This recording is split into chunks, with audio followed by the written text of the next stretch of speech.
Hey everybody, I'm KK. My other K is not here today. She's busy running, doing some other things, and she said go ahead and film it. I had a wonderful subscriber by the name of Susan who is sending me the other skein of yarn I need to finish my leg lamp. Yay! Thank you, Susan. I'm so excited. I can't wait. I can't wait to finish that.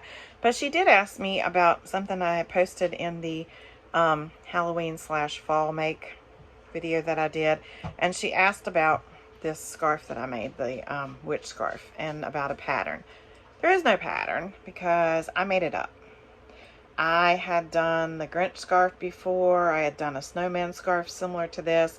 Now the Grinch scarf has a pattern, but I don't think I ever had the pattern. I think I made it up because I just could see from looking at it how to do it. So she wanted to see this scarf up close, so I'm showing you up close kind of what I did. But this is what it looks like. So I did go through and make like a rough kind of sketch information about what I did. So I'm going to go through it real quick, or try to go through it real quick, and then if it needs to be written up differently, I will. I'm not a pattern writer, you guys. I know what works most of the time, or can sit there and figure it out and get there on my own. And that's what I'm bad to do. And that's why when she asked me about this, I went back through and thought about what I thought I would have done to get it accomplished, and then went back and she said, well, can you show it again and tell us what you did? And so that's what I'm doing today. I'm trying to show you and tell you what I did. So what I did, by the way, if you don't know corner to corner, there are lots of videos out there to show you how to do corner to corner. It's very important you know corner to corner to know how to do this. Corner to corner, corner to corner. How many times can you say corner to corner? It's very important you know how to do that. It's a very easy stitch, or a very easy combination of stitches. It's not something I'm really good at teaching, but it's something like chain 6, and then you work back a double crochet in the 4th chain from the hook, and then the next chain, and then the next chain, and then there's a certain way you have to turn and chain again and build on it, and it makes these little blocks, excuse me, which makes me happy because I'm a mathematician, and that makes me very happy that I can go, well, my degree's in math, and it makes me very happy to see it come together with geometry like that. So that being said, I've got to look off the corner of my notes.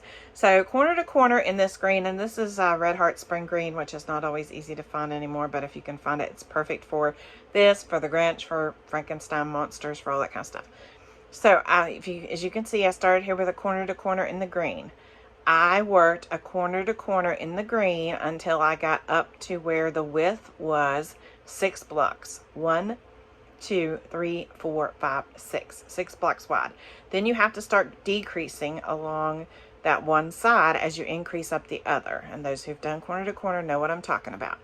So when I finished with the green, I had 6 blocks wide, 14 blocks tall on one side, and 9 blocks tall on the other. Okay, so that's where my green stopped. I changed to my purple yarn, and I want to say this is probably not a Red Heart. It could be a Red Heart, but I think it's probably a Mainstay purple. Either way, a purple of your choice, a witch purple. And when I switched to purple, then I continued with my corner to corner until the purple part was just 5 blocks high. And it'll stay 5 blocks high on both sides because you're not decreasing it. You're not decreasing other than your normal decrease. You're not going to decrease to make the rectangle off yet. You're going to leave the purple at a slant. So you'll have 5 blocks of purple up each side. Ignore this purple stuff. We'll come back to the purple hair. Then you switch to the black color. And when you get to the black color, you are going to continue your corner to corner until you have 17 blocks up of corner to corner. When you get to 17 blocks high of corner to corner in black, you're going to decrease then and finish off like you would any scarf that you're doing corner to corner. End your corner to corner completely right there. And you're going to have a rectangle that's going to have this black that leads to the purple and then to the funky green. Okay, and when you do that, then you're going to single crochet a top. Boy, oh boy, you can tell I'm in a Christmas mood. Atop the rooftop, right? Single crochet I'm going to say it again, guys. What is wrong with me today? Goodness gracious. Single crochet across the top of your corner to corner evenly. And just however you do that, I know everybody does it differently. How many stitches you put depends on your tension, depends on the hook you're using, whatever. Single crochet evenly across, and that's just to give you an anchoring point so that you know that you have something to hook into, rather than trying to put a double crochet into those chains that go across the top of a corner to corner stitch, because then it's going to pull and gap. So if you do the single crochet, it doesn't quite pull and gap as much.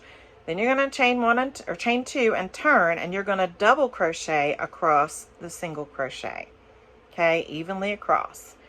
And you're going to do that for 2 rows. So you single crochet across the top of the corner to corner evenly.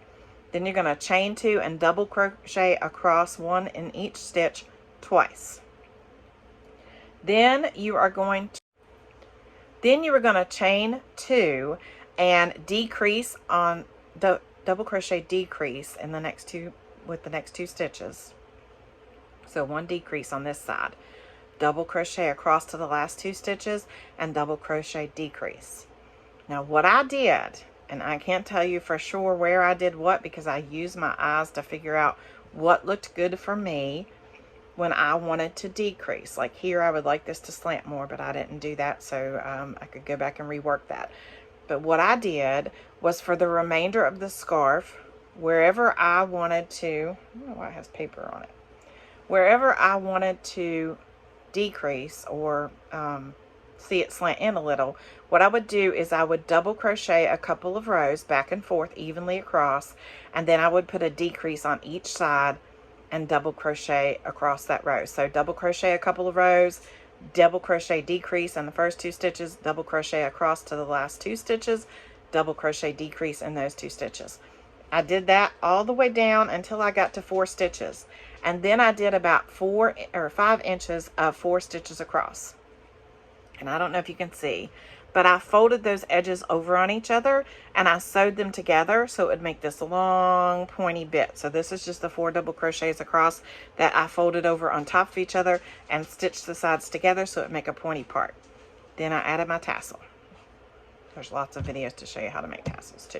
And if you don't have those tassels, I got mine at Michael's, I think, that are the plastic colored ones, and you open them up and you put the yarn around. Oh, those are amazing. Those are wonderful. I have to show how to use those one day. I love them, for those who don't know. The purple is the same thing as if, purple hair is just as if you were adding tassels or fringe to a scarf. You're cutting lengths and wrapping it around the stitches between the black and the purple. Right at the top of the purple, you're wrapping it around those black stitches that lead into the purple and running the ends through the loop just like you would for a scarf or fringe. Longer on the longer side where it has to come down farther in the green, shorter as you get over, or you could do like I did and just make them all long and then cut them at a slant, however you'd like to do that. Her eyes are actually safety eyes. I think these came from Hobby Lobby. I just thought they were neat. I tried to crochet some, didn't like what I did. If you can crochet them and you think they look great, add them. Her eyebrows are just at a slant. I chained so many stitches, I think 6 or 7, whatever I thought was good. Single crocheted back across and slip stitched in the very end. And then as I sewed them on, I shaped them. You know, as you're sewing, you can pull it tighter and shape them and maneuver them the way, and that's why they look a little different on each end. And then her nose, I magic ring, 2 single crochet in a magic ring, and then 2 single crochet in each one of those stitches without joining. You're working in the round. And then I did 4 stitches, 1 in each one. You know, I had 2, and then I went to 4 stitches, and then I have 1 single crochet in each stitch around and around and around and around and around until it got to be about 3 inches long, and sewed it on. And the mole is a scrap of tan I had that I just tied in knots until it was the size I wanted it to be. And or you could single crochet 2 into a magic ring and tie it off that way, and it'll probably be big enough, and tied it on. And then I just embroidered the mouth along the face, and that was it. So if you have other questions, let me know. I just thought she was cute. One day I was looking at all the different scarves, and I thought, there's not a witch scarf, or I couldn't find one that I really liked. And I just thought she was cute, and I thought my kids at school would really like that when I wear it during play days and fun days.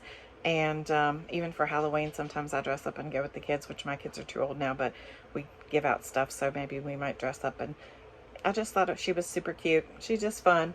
So if you have any other questions, let me know. Bumblebee Mountain Outreach is going really well. We're still collecting blankets and fuzzy socks and all that kind of stuff and hats, but we're doing really well, and we're moving closer and closer to our goal, and really excited about that. So maybe we'll do an update later on this week as we collect some more information and some more items for that. So thank you guys. Thank you for coming around and hanging around with us, and we just enjoy being here and are thankful for each and every one of you. And please remember to be kind, because you don't know anybody else's journey. Okay? Bye, guys. Love ya.